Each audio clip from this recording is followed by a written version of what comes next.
உங்களுக்கு எல்லாம் நான் தாழ்மையான வேண்டுகோள் வைக்கிறது என்னன்னு கேட்டீங்கன்னா, சாமி பின்னாடி ஒரு முருகன் படத்தை போடுறது, அவருக்கு எந்த மதத்தை சார்ந்தவர் உங்களால சொல்ல முடியுமா? அந்த உடம்பு வேணா பிறந்தது வேண்டாம், நீங்கள் குலம் சொல்லிவிடலாம், கோத்திரம் சொல்லிவிடலாம், மனிதன் என்று சொல்லிவிடலாம், அவர் ஆண்மகன் என்று சொல்லிவிடலாம். அவர் ஆணுக்கு ஆண், பெண்ணுக்கு பெண். அவர் இந்த உலகத்தில் எல்லாம் மிருகங்களுக்கு மிருகம், பறவைகளுக்கு பறவை, உயிரினங்களுக்கு அத்தனைக்கு உயிரினங்களுக்கு மூலமாக இருக்கக்கூடிய எம்பெருமானை எப்படி நீங்க ஒரு மதத்தில், நானே பாட்டு எழுதியிருக்கேன், நடமாடும் சிவம் என்று எழுதியிருக்கிறேன் பாட்டு. நான் ஆல்சோ கமிட்டட் மிஸ்டேக். அது சிலரை திருப்திப்படுத்துவதற்காக நம்ம பாட்டை எழுதிடுறோம். நாம அதை தப்பு ஒரு மேலோங்கிய ஒரு நிலை வரும்பொழுது நான் அதனாலதான் 24 தள்ளுங்கிறேன்.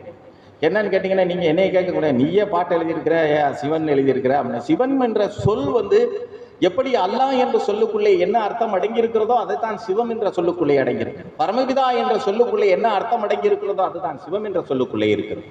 அந்த அளவுக்கு உணர்ந்தவர்களுக்கு அந்த சொல்லிலே அதுல பேதம் தெரியாது, அவன் சாதாரணமாக எடுத்துக்கிறோம். ஆனால் அந்த சொல்லுடைய அர்த்தம், முழுமையான அர்த்தம் புரியாமல் இருப்பதன் போல மதச்சாயம் பூர்ச்சி விடுகிறாங்க. ஆனா அதுல இன்னும் கொஞ்சம் நம்ம டீப்பா போயிடுறது. என்னன்னு கேட்டீங்கன்னா, எம்பெருமான் முருகனுடைய அவதாரம் இது போல. அப்ப என்ன செய்வாங்க, அடுத்த மதத்துக்காரவங்க இவர் ஹிந்து கடவுள்கள் அப்படின்னு அவருக்கு போய் மதச்சாயம் பூசலாமா? யோசிச்சு பாருங்க நீங்க. நான் தயவு செய்து நான் உங்களுக்கு ரொம்ப எதுக்காக கேட்கிறேன்னா, இவர் மதங்களுக்கு அப்பாற்பட்டவர், குணங்களுக்கு அப்பாற்பட்டவர், காலத்திற்கு அப்பாற்பட்டவர், எல்லாருக்கும் குரு. எந்த மதமாக இருந்து எந்த மனிதனாக இருந்தாலும் சரி, நல்லவன் கெட்டவன், உயர்ந்தவன் தாழ்ந்தவன், ஏழை பணக்காரன், படித்தவன் படிக்காதவன், அத்தனை பேருக்கும் சமமான தெய்வம் அது. அதை போயிட்டு நான் அதுக்கு பின்னாடி ஒரு முருகன் படத்தை போடுறேன், என்னுடைய ஆறுதலுக்காக போடுகிறேன், அதுல ஒன்றும் மாற்று கருத்து இல்லை. நான் என்னுடைய ஆறுதலுக்காக அவரை முருகனா பாக்குறேன், நான் முருகனா பாக்குறேன். முருகனா நீ பார்த்தா உன்னோட வச்சுக்கோ, இதுக்கு 2 பேர் வைவாங்க, நிச்சயமா வைவிழுகும். ஏன்னு கேட்டீங்கன்னா, நிறைய பேர் நாங்க முருகனா தாங்க கும்பிடுறோம், வேற என்னங்க சரி. பழமையிலிருந்து வெளிவர கற்றுக்கொள்ளுங்க. ரமணர் பின்னாடி முருகன் படத்தை போடுவீங்களா? நான் கேட்கிறேன், ரமணர் பின்னாடி முருகன் படத்தை போடுவீங்களா? கௌதம பித்தர் பின்னாடி முருகன் படத்தை போடுவீங்களா? நீங்க விவேகானந்தன் பின்னால விவேகானந்தரை நாங்க முருகனா தாங்க பாக்குறோம் அப்படின்னு சொல்லி போட்டுருவீங்க. ராமகிருஷ்ண பரமஹம்சரை முருகனா தான் பார்ப்போம்.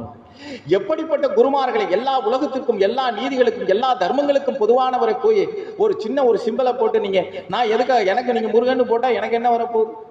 நீ முருகன் போடு, காளியாத்தா போடு, இல்லைன்னா மாரியம்மாவை போடு, இல்லைன்னா காலபைரவரை போடுங்க, இல்லைன்னா எதை வேணாலும் போடுங்க, எனக்கு என்ன வரப்போகுது?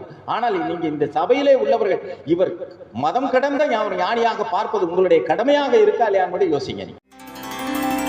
சர்க்குருவே சரணம்.